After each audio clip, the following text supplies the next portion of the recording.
Nesta semana, estiveram em Governador Valadares representantes do núcleo de Vila Velha do Instituto de Missionários Leigos. O repórter Márcio Farias conversou com representantes dos fundadores do núcleo e com o mais recente integrante do Instituto e atualmente seu coordenador na cidade capixaba. Pois é, Lúcia, nós estamos aqui com dois dos representantes desse braço do Instituto de Missionários Leigos, lá do Espírito Santo, mais precisamente de Vila Velha. E o Instituto de Missionários Leigos é assim, com vários tipos de frentes de ação, trabalhos missionários, trabalhos espirituais, individualizados e também em congraçamento. E lá em Vila Velha há sempre uma harmonia e trabalham para e passo com o grupo aqui de Governador Valadares, tanto que eles estão aqui justamente para esse trabalho de afinar a sintonia, para formarem juntos, para discutir ideias, debater ideias. Por isso que estão aqui o Odilon e o Rafael. Primeiramente eu vou conversar com o Odilon, que ele é o pioneiro, né, desse braço do Instituto de Missionários Leigos em Vila Velha, e depois bater um papo com o coordenador que está neste momento à frente da coordenação do Emílio lá em Vila Velha. Odilon, fala para a gente desse trabalho lá em Vila Velha, que o Instituto começou lá e rendeu frutos. Você que saiu daqui, foi para lá, levando essa sementinha que acabou gerando frutos lá, não é isso? Exatamente. Como estávamos comentando antes dessa entrevista, né? Eu vim trabalhar aqui em Valadares, fui transferido de uma empresa que eu trabalhava, e nessa ocasião fiquei conhecendo o Instituto de Missionários Leigos, né, que foi fundado em 1994. Em 1995, eu ingressei no Instituto a convite do Padre Assis, né, e em 1998 eu voltei para Vitória, porque eu me aposentei em 1997 e decidi voltar para Vitória. Aí o Padre Assis teve a ideia de formar um núcleo do Instituto lá em Vila Velha, né? Visto que eu já era um membro temporário, né? E faltava só o compromisso permanente, então ele viu por bem criar esse núcleo lá. E pediu que eu marcasse com o arcebispo, que na época era o Dom Silvestre, uma entrevista, uma audiência, para que ele pudesse fazer a proposta de criação do núcleo lá, para ver se ele aceitava. Então, assim fiz, marquei a entrevista, né, e fomos conversar com o Dom Silvestre. E nessa ocasião, o pároco da nossa paróquia lá, que na ocasião era a Paróquia Santa Mãe de Deus, Padre Ivo Ferreira, também estava lá na cúria, né, quando fomos para a entrevista, e o arcebispo aceitou, gostou da ideia, né, e imediatamente disse que ia ser inserido nos trabalhos da arquidiocese, que ele ia informar ao Conselho Presbiteral da nossa existência. Pode acreditar, Padre Assis, o Instituto já faz parte da nossa arquidiocese. E, a partir daí, então, com pessoas já convidadas previamente, o Padre Assis fez uma reunião e aí começou o nosso trabalho, né? Depois de algumas reuniões, até que isso foi em abril de 2001, até que em setembro de 2001 foi fundado o núcleo, né? E começou verdadeiramente aí o nosso trabalho. Começamos com visitações, né? Ainda não fazíamos círculos bíblicos, né? Mas o nosso trabalho principal era a visita às famílias, né? E este trabalho continua, né? Dessas pessoas que foram convidadas, que eram aproximadamente umas 15 pessoas, hoje nós temos umas 3 pessoas daquelas que participaram, né, dessa reunião. Mas depois entraram outras. Hoje temos um grupo de 14 pessoas, é um grupo reduzido, né? E a nossa atuação lá é nesse sentido, de visitar as famílias, resgatar as famílias, né, que estão afastadas da igreja, né? E também a promoção de círculos bíblicos. Pois é um trabalho missionário, como é o espírito do Instituto de Missionários Leigos. Ele foi criado justamente, inspirado pela Exercícios Espirituais Inacianos, que é o patrono do Instituto de Missionários Leigos, pelo ideal do Padre Assis, né? Há mais de 20 anos criando o Instituto, é valorizar os leigos para fazer um trabalho além das paredes da igreja. É que hoje, atualmente, o próprio Papa Francisco diz que a igreja em saída, que a igreja tem que sair das quatro paredes e ir até a comunidade, ir até as pessoas. E isso, há mais de 20 anos, o Padre Assis, de forma visionária, já havia pensado, criando o Instituto de Missionários Leigos, que vem trabalhando, vem atuando e vem se renovando também, como é o caso do Rafael, que está aqui conosco hoje, que é atualmente o coordenador do IMILE, lá do núcleo de Vila Velha. E é um jovem que está à frente do IMILE agora. Como que você ingressou no Instituto? Como é para você estar à frente agora do Instituto? E esse trabalho que você realiza, como que é lá em Vila Velha? Eu ingressei no Instituto mais ou menos há uns 5 anos atrás. Eu fiquei conhecendo o Instituto através de um trabalho que nós fizemos na comunidade, na época que a campanha da fraternidade falava sobre os idosos. E eu ainda era muito jovem, não podia entrar, não tinha idade, né? Aí quando o Padre Assis me conheceu, eu falei, mas ele é muito menino ainda. Então, eu fiquei conhecendo, já conheci o Odilon, fiquei conhecendo os outros membros e me convidaram para entrar. Na época, eu não podia nem ser aspirante, porque eu tinha menos de 23 anos. E aí, eu fui conhecendo o trabalho do Instituto, fui me interessando pelos exercícios espirituais. Quando eu fiz pela primeira vez os exercícios em Taici, eu gostei muito da espiritualidade inaciana. E foi aí que eu vi que o trabalho da igreja ele precisa ser em missão, ele precisa ser de saída, assim como você colocou, e assim como o Papa Francisco nos coloca hoje. Né? Nós precisamos sair daquelas 4 paredes e ir até o encontro das pessoas. Né? Principalmente nesse mundo tão marcado por violência, tão marcado por emoções fortes, que as pessoas não conseguem mais ter aquela paz. E a igreja tem esse papel fundamental de estar, né, à frente dessa evangelização e estarmos mesmo levando o conforto e a palavra de Deus às casas das pessoas. Sim, e quando eu assumi a coordenação em setembro de 2016, quando a Creuza foi lá me empossar, fui convidado, né, o Odilon, que era o antigo coordenador, perguntou se eu queria, pedi a Deus para que me abençoasse, porque o desafio é muito grande, o desafio é muito inovador, né? Mas Deus nos capacita para que a gente possa conseguir e levar o trabalho de evangelização dele à frente. Então, assim, como o Odilon falou, nós somos um número reduzido. Né? Nós temos, hoje, atuantes mesmo no IMIRE, tirando aqueles membros afastados, nós temos cerca de 9 pessoas. 9 pessoas, contando que alguns membros são de Vila Velha, mas moram em outros bairros. Por exemplo, lá nós temos a Glória de Lima, é membro do IMILE, mas ela mora em Bela Aurora, Cariacica, e também executa trabalhos de evangelização na sua paróquia, que eu não me recordo do nome agora. E temos a Edélbia, que é aqui de Governador Valadares, e foi transferida porque foi trabalhar também em Vila Velha e ingressou ao nosso meio. Hoje ela coordena um grupo de circo bíblico no distrito de Coqueiral de Aracruz, no município de Aracruz. Então, o IMIRE no Espírito Santo não está só em Vila Velha, está em Cariacica e está em Aracruz. Mesmo com uma semente plantada, mas já é o trabalho. E lá, né, agora em setembro também, coincidentemente, nós trocamos de pároco. Nosso pároco é o padre Antônio Peroni.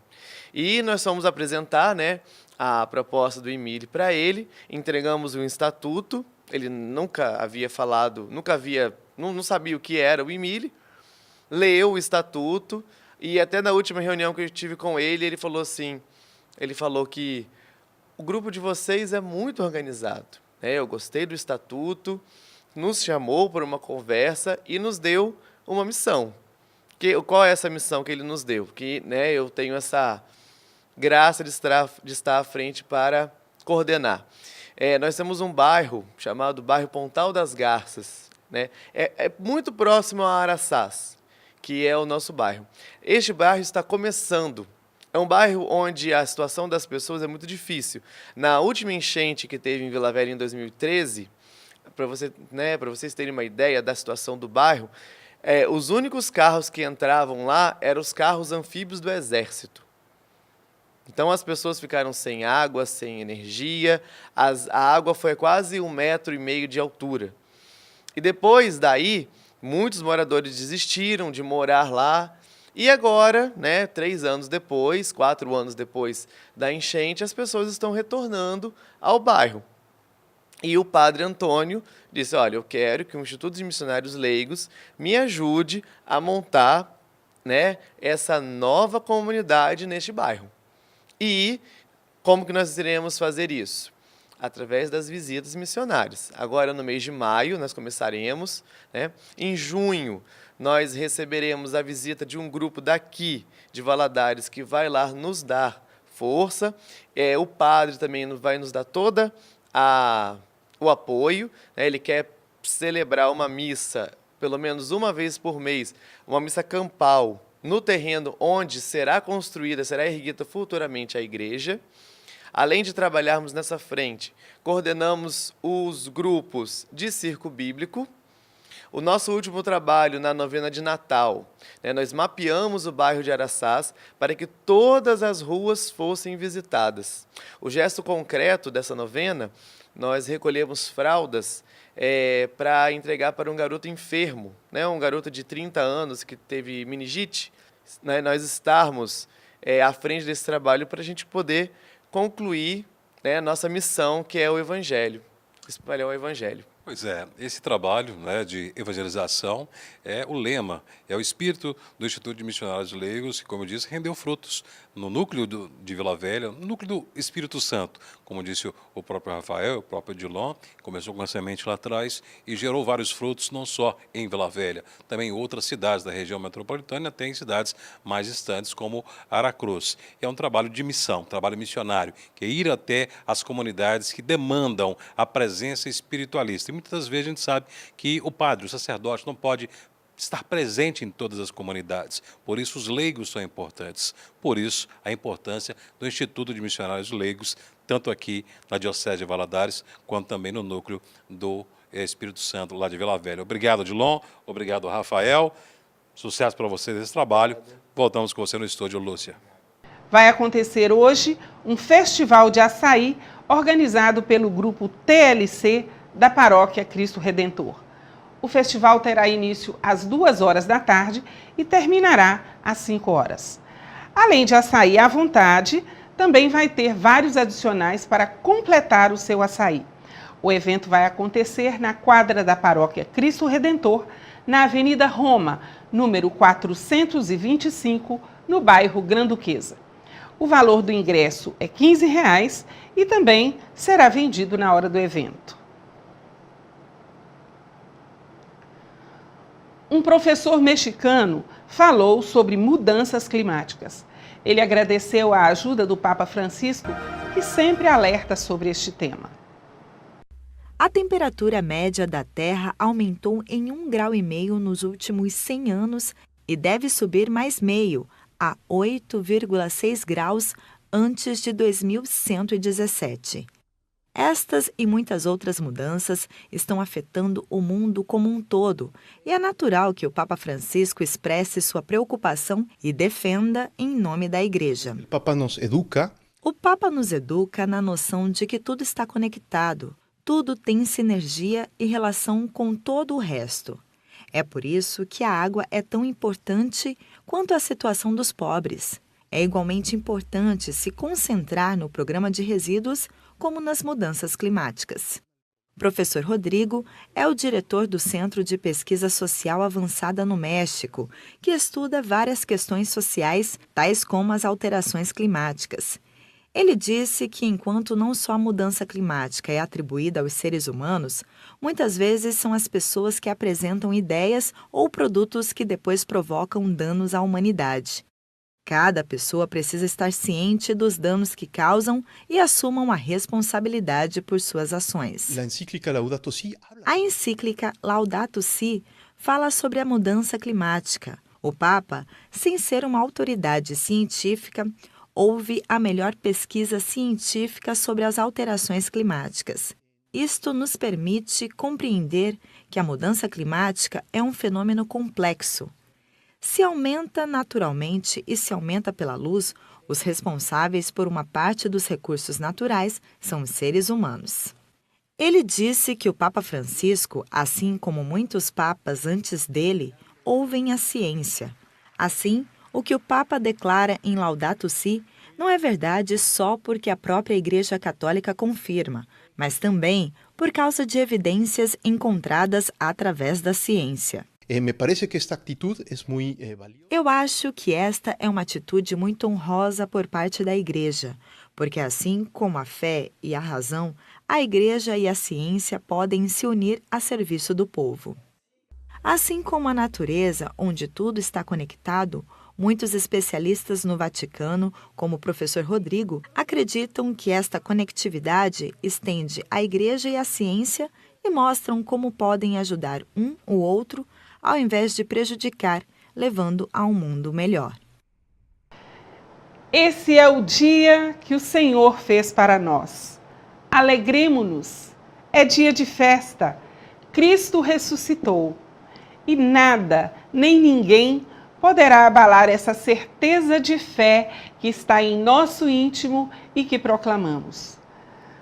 Você que está abatido por uma enfermidade, que chora a perda de um ente querido, você que sofre a dor de ter sido traído, e são tantas as traições, você que está passando por problemas financeiros ou enfrentando uma terrível crise existencial, enfim, a você que desanimou na caminhada, cansado pelo peso da cruz que carrega, você que fraquejou na luta contra o mal, eis a melhor notícia da sua vida. O seu Deus vive. Sim, Deus está vivo. Não há mais razão para nos desesperarmos, pois aquele que removeu a pedra do túmulo onde se encontrava o corpo chagado de seu único filho, agora o levanta dentre os mortos. É verdade, Cristo ressuscitou. É pela força da sua ressurreição que podemos remover também a pedra da indiferença, da apatia, que tantas vezes nos impede de enxergar sua luz. O sepulcro está vazio. Permita que o ressuscitado venha preencher o vazio de seu coração, de sua vida. Alegre-se. Ouça neste dia de júbilo a voz daqueles anjos que dizem a mim e a você o mesmo que disseram àquelas mulheres. Por que estáis procurando entre os mortos aquele que está vivo? Não está aqui. Ressuscitou, conforme está em Lucas, capítulo 24, versículos 5 e 6. Permita-se encontrar o Cristo vivo no nosso meio. Acredite na força da presença de Cristo ressuscitado, que pode transformar vidas, restaurar famílias, libertar dos vícios, infundir nos corações que o encontram a esperança e um novo sentido de viver. Tudo isso porque houve um encontro não com algo, mas com alguém, Jesus ressuscitado. Pois ninguém continua sendo a mesma pessoa após ter esse marcante encontro. Cantemos nesse dia com toda a igreja o Aleluia, cheio de entusiasmo. E que esse canto vibrante invada todas as áreas da nossa existência. Hoje, a tristeza, a dor, a decepção e a escuridão do pecado perdem força em nossa vida. Deixemo-nos envolver por essa luz que é o Cristo Jesus. Tenham todos uma santa e feliz Páscoa. Até o nosso próximo programa, se Deus quiser.